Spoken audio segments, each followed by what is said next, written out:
안면윤곽 수술하면 좀 붓기도 굉장히 중요하잖아요. 중요하죠. 또 어느 정도 되면은 이게 좀 자리를 잡고서 이게 내 얼굴이다 라면서 안정화를 느낄 수 있는지 궁금합니다. 일단은 이제 모든 붓기가 다 빠지려면 한 4, 5개월 이상 걸린다고 얘기해요. 네. 그러면 이제 일상생활은 어떻게 하냐? 저희가 이제 통상적으로 얘기하는 게 한 일주일 정도만 지나면 일상생활은 다 있을 수 있어요. 네네. 일주일 정도. 일주일 정도 지나도 붓기는 있지만 보통의 경우 뭐 어마어마하게 막 흉측하게 부어있지는 않고요. 보통 이제 살짝 요 아래쪽이 좀 볼록한 느낌, 이런 느낌이 드는데 보통 이제 사랑니 발치했을 때의 붓기 정도, 그 네네. 정도예요. 그래서 뭐 일주일에서 열흘 정도 지나면 일상생활 하는데 전혀 지장 없고요.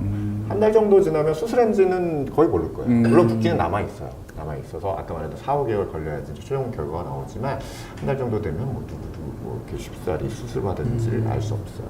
붓기 걱정하시는 분들이 많을 텐데요. 전문가가 추천하는 붓기 케어하는 방법, 이렇게 하면 좀 빨리 빠진다 하시는 게 있을까요? 있죠.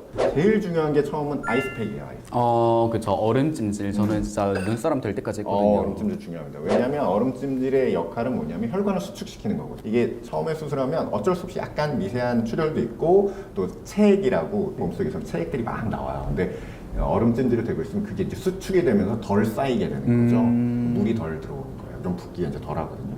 두 번째는 초기에는 좀 압박붕대 같은 것도 중요해요. 네. 압박을 해줘서 뭔가 이렇게 덜 나오게 하는 것. 그러니까 혈관을 눌러주는 역할이라고 보시면 네네. 돼요. 그래서 압박과 그다음에 냉찜질.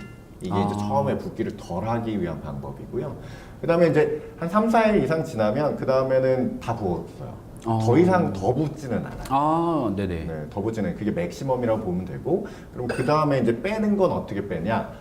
한 일주일 정도 지났다면 그 다음부터는 아이스팩은 전혀 소용이 없어요. 그래요? 네. 오히려 붓기를 덜 빠지게 할 수도 있어요. 왜냐면 그때는 이제 달라지는 거죠. 얘는 이제 물이 차 있다가 이게 나가야 되는데 네네. 아까 말했던 아이스팩을 하면 혈관이 줄어들기 때문에 나갈 데가 없어요.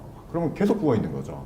그렇기 때문에 그때는 약간 미지근한 찜질이죠. 온찜질을. 온찜질. 네. 일주일 정도 지나면 온찜질을 하시는 게, 왜냐면 그러면 이제 혈관이 확장되면서 이제 빠져나가는 거죠. 네. 그래서 뭐 림프관도 확장되고 그래서 온찜질을 하는 게 중요하고요.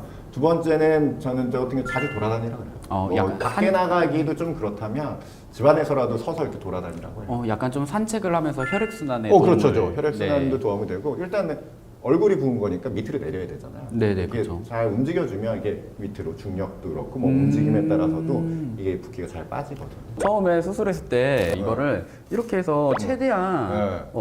꽉 정말 꽉 했었거든요. 초기에는 네. 초기엔 필요해요. 정말 이렇게 해가지고 엄청 심하게 이거를 더 당겼었어요. 네, 너무 무리할 필요는 없고요. 근데 대신 아까 말한 대로 부을 때 있잖아요. 이거 최소 3일이죠. 3일간은 좀 꽉 하는 게 좋고요. 네. 그 이후에는 그렇게 꽉 하는 건 좋지는 않아요. 그래서 일주일째 오셨을 때 하는 얘기예요. 일주일째 오셨을 때 입술 이만큼 부어 있으면 당기면 하시지 말라고. 그런 분들은 이제 잘 안 빠져나가는 거기 때문에 그분들이 이제 당기면 하고 있으면 오히려 이제 빠져나가는 속도를 느리게 할 수 있어요. 네네.